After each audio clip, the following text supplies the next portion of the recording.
कौवे और उल्लू के बैर की कथा। एक जंगल में पक्षियों का समूह रहता था, जिसका राजा वैंत्य गरुड़ था।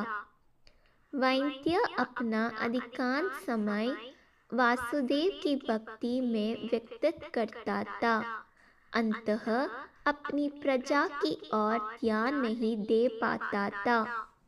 उसकी प्रजा अपने प्रति उसका विरक्तिय भाव देख अप्रसन्न थी।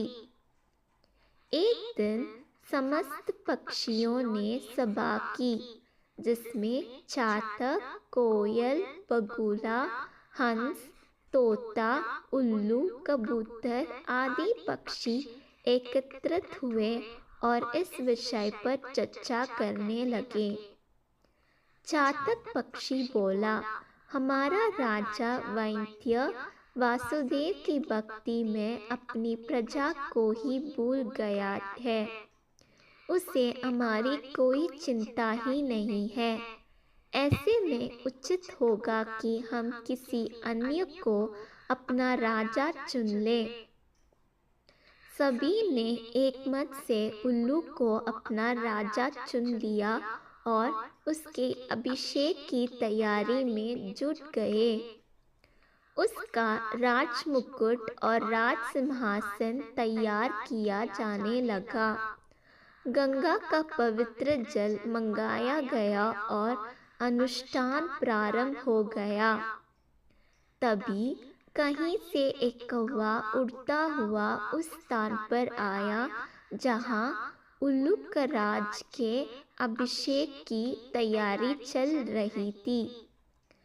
सारी व्यवस्था देख वह सोचने लगा कि यह सब किस समारोह के लिए ये सारी व्यवस्था की जा रही है।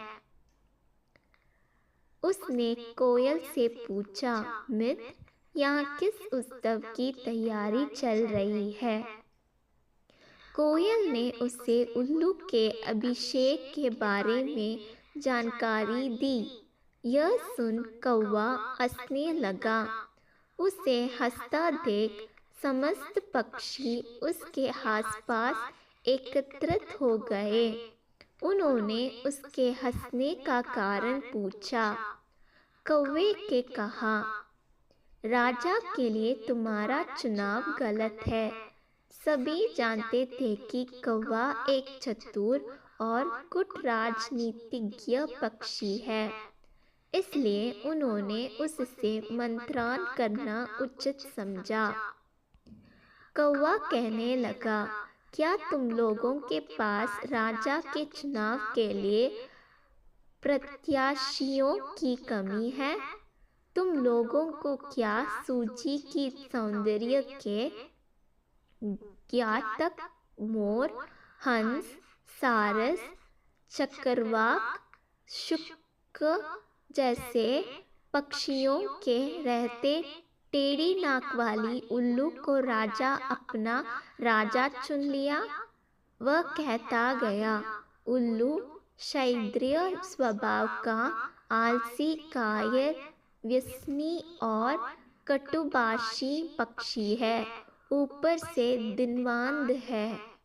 वह तुम्हारा क्या हित करेगा?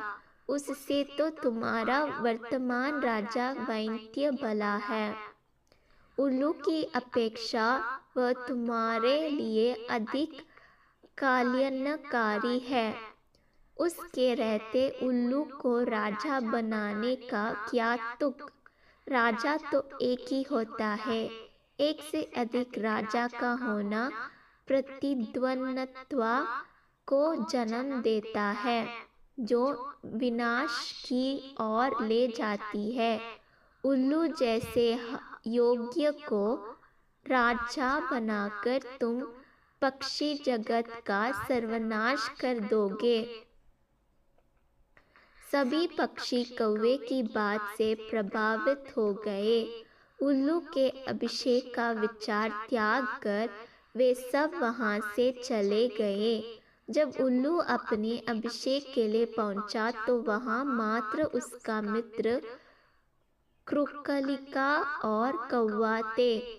अन्य किसी पक्षी को ना देख उल्लू अचरज में पड़ गया।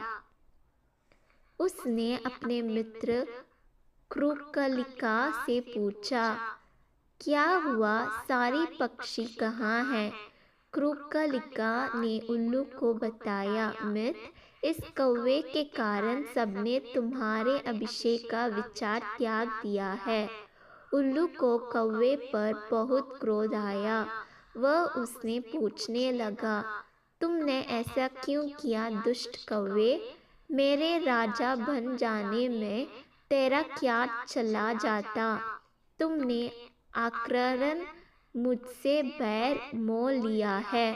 अब से तू सदा मेरा और मेरे वंश का बैरी रहेगा।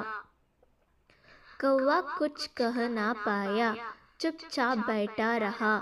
उल्लू गुड़गुड़ाता हुआ वहां से चला गया। कौवा सोचने लगा कि व्यर्थ में ज्ञान देकर मुझे क्या हुआ। इन पक्षियों के मामले में हस्तक्षेप कर मैंने आक्रमण की उल्लू से भय ले लिया है। इस तरह मैंने अपनी स्वयं की हानि कर ली है। यह सोचता हुआ कौवा वहां से चला गया। तब से कौवा और उल्लू से स्वाभाविक बैर चला आ गया। सीख, दूसरों के मामले में हस्तक्षेप आक्रमण ही आपको समस्या में डाल सकता है।